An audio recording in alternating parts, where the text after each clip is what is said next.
Professeur Banga, c'est à vous. Moi, déjà, je vais rappeler là, d'hier, c'est comme ça qu'on s'appelle depuis 2003, que c'est bien de m'avoir invité pour parler de la paix positive. La paix positive, j'ai commencé à en parler sur ce plateau déjà.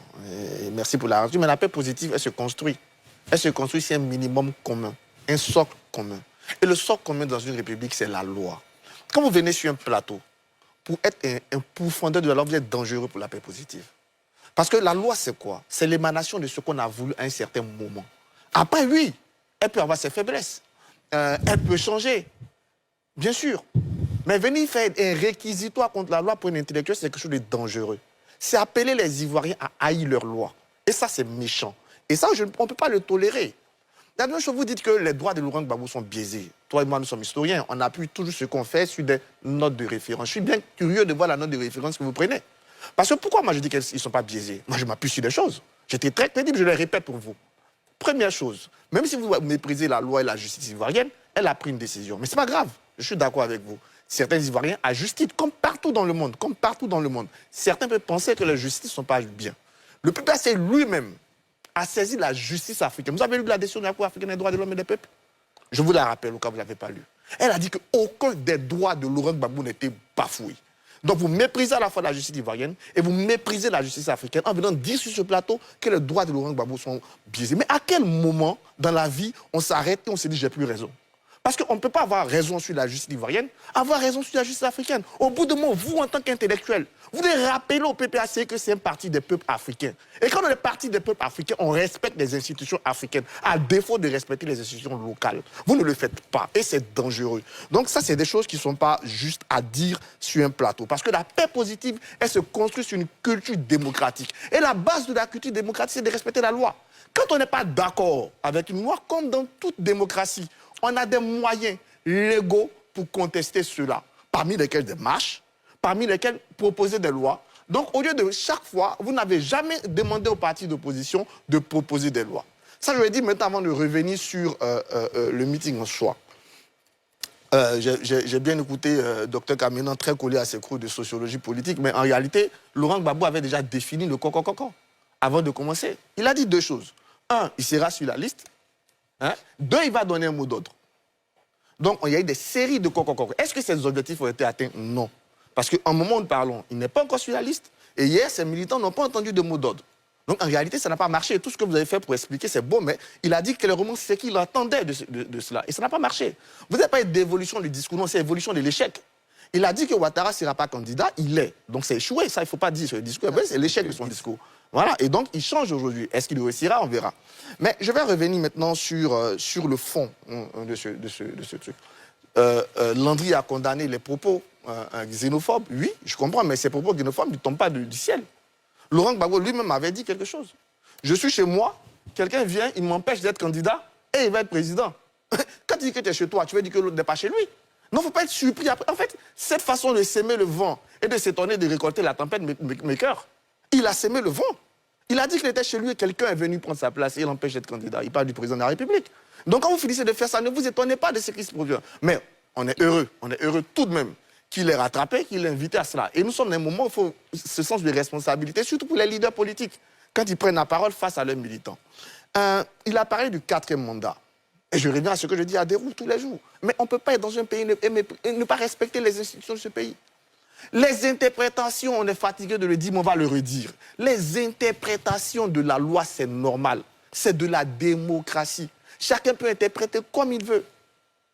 Mais on a donné, nous tous, à une institution, le droit de trancher. Mais il faut qu'on... La démocratie, ce n'est pas forcément du consensus. Il y a aussi le mot trancher. Même après un dialogue, après l'âme à parole, on tranche. Mais le Conseil constitutionnel a tranché. Il a dit que c'est constitutionnel. À partir de cela, ceux qui viennent dire que ce n'est pas anticonstitutionnel ne respectent même pas le Conseil constitutionnel de leur pays. Et puis encore, on met 2 plus 2 font 4. Naturellement, 2 plus 2 font 4, c'est de l'arithmétique. On n'a pas un problème de mathématiques. On a un problème juridique. Donc arrêtez de résoudre un problème juridique avec des mathématiques, ce n'est pas très brillant. Et là, je suis d'accord avec Guillaume, moi je suis tombé des nues.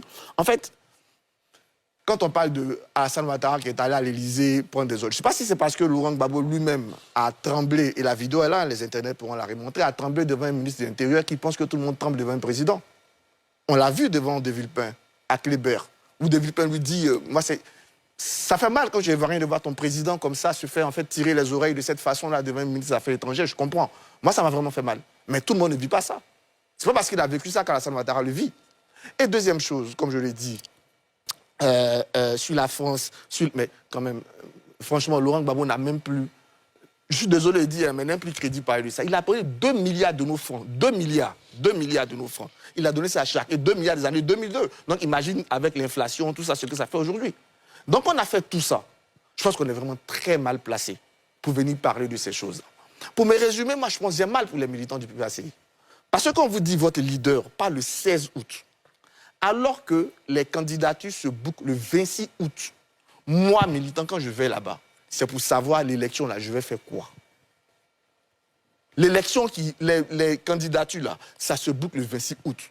Mon leader n'est pas sur la liste électorale. Donc, si on applique la loi, peut-être qu'il y a des gens qui ont mal à la loi sur ce plateau, je peux comprendre, mais si on applique la loi, mon leader ne va pas participer à l'élection. Et donc, moi, je ne veux pas participer à l'élection. Moi, je pense que, honnêtement, comment j'ai entendu que Laurent Gbagbo prenait la parole le 16 août, c'était pour avoir une démarche claire.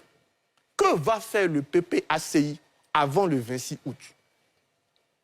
Qu'est-ce que le PPACI et Laurent Gbagbo font pour participer à l'élection? C'est ça la question. Mais cette question n'a pas été répondue. Donc finalement, l'ensemble de ces corps a été bien pour mobiliser les militants. C'était bien pour montrer la dynamique qu'on peut avoir au sein du PPACI. C'était même bien pour renforcer l'alliance de cette opposition radicale. Parce qu'aujourd'hui, il y a deux oppositions en Côte d'Ivoire. Il y a une position radicale qui ne veut pas accepter les règles, qui compte donc sur la crise, ce qu'on entend ici, crise, tension, chienlit, tout ça, pour faire bouger les choses. Mais à côté, il y a quand même une opposition responsable dont on ne parle pas beaucoup. Comparé des gens qui aujourd'hui se préparent à aller aux élections. Je viens d'apprendre que Billon, par exemple, a terminé ses parrainages. J'ai parlé avec Assali la semaine passée qui m'a dit aussi qu'il a terminé. On voit Simone Gbagbo, on voit Don Melo, des gens qui veulent aller aux élections, qui proposent aux Ivoiriens quelque chose d'autre. Parce que tous les Ivoiriens ne sont pas d'accord avec Alassane Ouattara. Il y en a d'autres qui veulent une alternative à Alassane Ouattara. Mais il ne faut pas les mettre en prison. Il faut leur donner cette alternative-là. Et malheureusement, le mieux placé ou les mieux placés pour donner cette alternative, ils sont radicalisés. Ils comptent aujourd'hui sur quoi? Ils comptent sur la bagarre, ils comptent sur l'insurrection, ils comptent sur la crise, ils comptent sur la tension. Donc cette opposition radicale, aujourd'hui, il faut quand même qu'elle trouve le moment, le moyen de ne pas mettre la Côte d'Ivoire en danger. Et de se dire que la vraie alternative, c'est dans les urnes. Et comment elle fait, elle, pour participer aux urnes. Très bien. Dans une république, deux choses garantissent la viabilité de la société. Il y a la loi qui elle-même est la résultante ou le produit de discussion, de consensus et ensuite de délibération. C'est pourquoi est-ce qu'il y a une structure, une institution qu'on appelle le Parlement dans une république. Et ensuite, il y a l'élégance des acteurs de la vie politique au respect ou à l'observance de la loi. Je parle de l'élégance. Élégance parce qu'on n'est pas forcément d'accord. Sauf que, ayant conscience et connaissance que cette loi-là, à un moment donné de l'histoire de cette société, est le produit de la volonté populaire, de la majorité du moment, j'ai l'élégance. On m'a cité, j'ai entendu qu'il a été cité 1995 et 2000, mettant en évidence des acteurs politiques manifestant la volonté de briguer la magistrature suprême et qui n'ont pas été qualifiés. Parce que je n'utiliserai pas le terme exclu, parce que ça me renvoierait à regarder comment est-ce que la loi a été faite, pour qui ou pourquoi. J'ai dit qu'elles n'ont pas été qualifiées. Elles ont eu l'élégance, quand bien même elles ont dénoncé, de dire qu'elles n'y vont pas. Oh, il y a le boycott actif. Elles disent qu'elles n'y vont pas.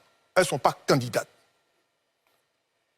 En 1995, en 2000, le cas est le plus élégant. Henri Konan Bédié et Alassane Ouattara ne disent pas « on nous a éliminés, on a été exclus, forcés nous serons candidats, si on n'est pas candidat, il n'y aura pas d'élection ». Ces deux oufouettistes, certainement de par l'éducation politique, disent « elles n'y vont pas ». L'élégance. La campagne se fait. Elles n'interviennent pas. Donc c'est important de le souligner. À un moment donné, il faut de l'élégance. Je ne dis pas que ce n'est pas le droit de quelqu'un d'avoir une candidature de protestation. Je dis qu'à un niveau de responsabilité, surtout lorsqu'on a gouverné un pays, et lorsqu'au cours de l'exercice du pouvoir d'État, à l'entrée comme à la sortie, d'abord à l'entrée c'était calamiteux, et à la sortie c'était catastrophique. Lorsqu'on a dans son histoire, ou dans l'histoire du pays qu'on a eu à diriger, cette histoire est marquée par votre gouvernance qui a été si dure, si difficile, il faut avoir l'élégance de se mettre au-dessus. Et se mettre au-dessus peut nous emmener à dire « je ne suis pas qualifié, je conteste, je proteste ». Mais si tant est que je ne veux pas qu'il y ait un 4e mandat, je peux donc utiliser une autre formule qui consiste à dire on peut empêcher le 4e mandat par le moyen démocratique dans les urnes en apportant de manière manifeste son soutien à un candidat qui porte les mêmes aspirations que nous. Mais si on ne va pas, je vais terminer avec ça, mais si on ne va pas dans ce sens-là, quel autre moyen nous reste-t-il? La bagarre. C'est de pouvoir empêcher la tenue de l'élection. Il n'y a pas d'autre chose. C'est d'empêcher la tenue de l'élection. En empêchant la tenue de l'élection, on méprise les autres candidats qui sont opposés au parti au pouvoir, qui eux font des efforts tous les jours pour pouvoir faire valoir leur droit à compétir. Il faut les respecter. Et il faut surtout respecter ces citoyens-là qui sont inscrits sur la liste électorale, parce qu'ils se sont déplacés pour aller se faire inscrire sur la liste électorale et qui veulent exprimer leur droit de vote. Il est important de le souligner aussi, conformément à l'article 54 de la Constitution, qui dit que le président de la République est le chef de l'État. Il est garant du respect de la Constitution. Il est important que le respect de la Constitution, là, qui emporte le respect du droit de vote, soit respecté et garanti par le président de la République.